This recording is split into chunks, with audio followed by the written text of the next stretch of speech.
hacia una pedagogía de la posibilidad. Agradecer la posibilidad que no es oportunidad, no es episódica, no nace y muere en la acción. Agradecer la intuición, la atención, las veces que no encontramos puertas y tuvimos que construir ventanas. Lo primero que me gustaría hacer es volver sobre nuestra biografía y reconocer lo natural a nuestras infancias, independientemente de las latitudes de donde formamos parte. Todas, todos, todes jugamos exteriormente, impulsados por la lúdica que nos habita. Si vivimos, si estamos vivas, es gracias al impulso lúdico. Es gracias a hacer, buscar, interactuar, saltar, movernos, tocarnos, desear, imaginar, componer, gritar, alterar las formas preestablecidas.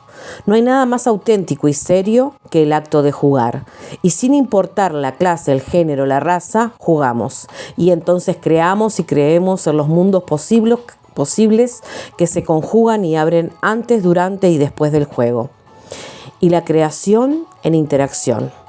Podríamos decir que el tiempo en las infancias se puede medir en tiempo-juego, en soledad o con otros y otras. ¿Cuánto falta para jugar? ¿Cuánto tiempo nos permite el adultocentrismo jugar? Y el fin del juego. Entre esos paréntesis se construyen las instituciones, lo instituyente y lo instituido. Y es en los distintos juegos, sus rituales, entornos, contextos, objetos y sujetos que quienes interactuamos, que creemos y creamos y recreamos, creamos cultura. Esto nos hace pertenecer o estar por fuera. Una niña pobre en el siglo XXI en Uruguay no juega igual que un niño pobre o de clase media o un niño que se autopercibe distinto pero está encerrado en un cuerpo que lo limita, que no entiende, que no le alcanza. Entonces tendríamos que poder problematizar la industria del consumo en torno al juego que mata lo lúdico. Quienes venimos aplicando metodología ludocreativa en las aulas y venimos aplicando por poner el cuerpo o por transitiva, tenemos algunas certezas y muchas incertidumbres que las dejamos que nos habiten cada vez más. Tenemos algunas investigaciones, llamémosle pistas de encuentros con lo humano y con la construcción y respeto a lo vivido y lo viviente. En todas las escuelas se aprende, por ejemplo o por contraejemplo, por lo que se hace o por lo que no se hace. Donde hay vacíos del hacer, también hay simbologías que las infancias y adolescencias interpelan y nos interpretan.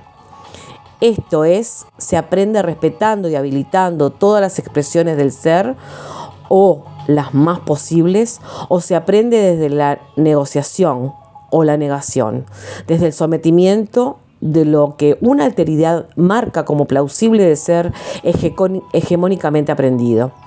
¿Qué sucede con lo que no entra en la norma? ¿Cómo se percibe? ¿Qué voz adquiere? Todas, todos, todes, entramos a la escuela integralmente. Es falso que hay escuelas donde no entra el cuerpo. Somos seres trascendentales y materiales. Solo que en algunas pocas escuelas se puede ver y mostrar todos los matices, indagarlos e indagarse, profundizar y profundizarse, conflictuar y conflictuarse. En múltiples lenguajes pictóricos, escénicos, literarios, corporales.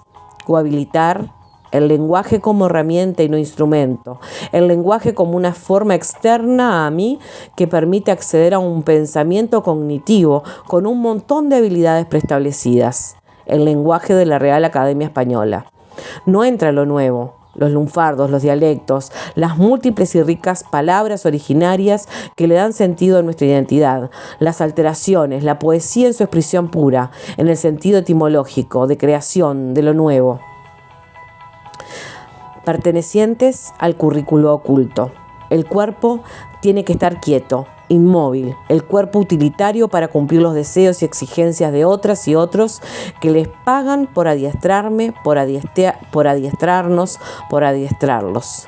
Entonces podemos decir que todas las escuelas somos por expansión o limitación, y como las educadoras acompañamos al ser, es un acto político, ético, humano. ¿Qué pasa cuando las infancias aprenden a reprimir el movimiento, la interacción, el juego libre, las creaciones? ¿Qué pasa cuando aprenden a mirar nuestras reacciones a sus acciones? ¿Qué pasa cuando tenemos el oficio del papel y no del ser? Nos vamos enfermando y encorsetando, vamos dejando morir ese impulso lúdico y como el alma necesita ludicidad, empieza a contar el tiempo en tiempo infancia, en cuánto falta para jugar, para evadir, para hacer lo que me gusta y me hace bien. Por eso, algunas falsedades hay que develar. La secuencia didáctica es una mentira. Es tan mentira como los cuerpos heteronormativos, como los preconceptos de género, como el mundo binario. Por eso son verdades que han colonizado nuestro pensamiento. Mentiras que repetidas a lo largo de los años, publicadas y legitimadas, creemos que son verdad. Las secuencias que se pueden pensar son aquellas que respetan la identidad, el crecimiento, la autonomía de cada ser.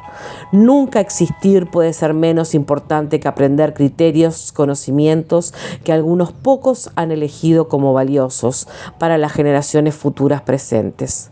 Las secuencias didácticas pertenecen a un concepto academicista, contenidista, reduccionista del aprender que solo hace foco en creer que se puede aprender de a poco, con determinado orden y desde el control. Fueron pensadas para grupos homogéneos de determinada franja etaria con niveles socioculturales de clase media, centrados en agrupamientos basados en la psicología evolutiva de Piaget.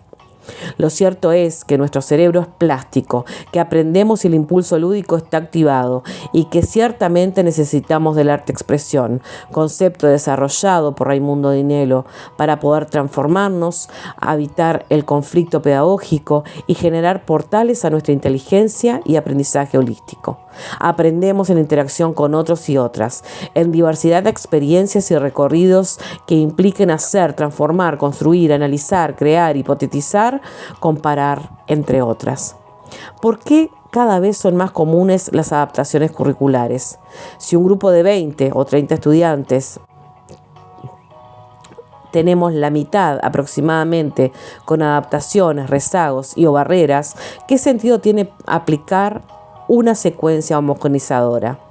En la vivencia de la experiencia, ¿hay alguien que queda fuera? ¿Es necesario hacer adaptaciones cuando invitamos a crear y expresarnos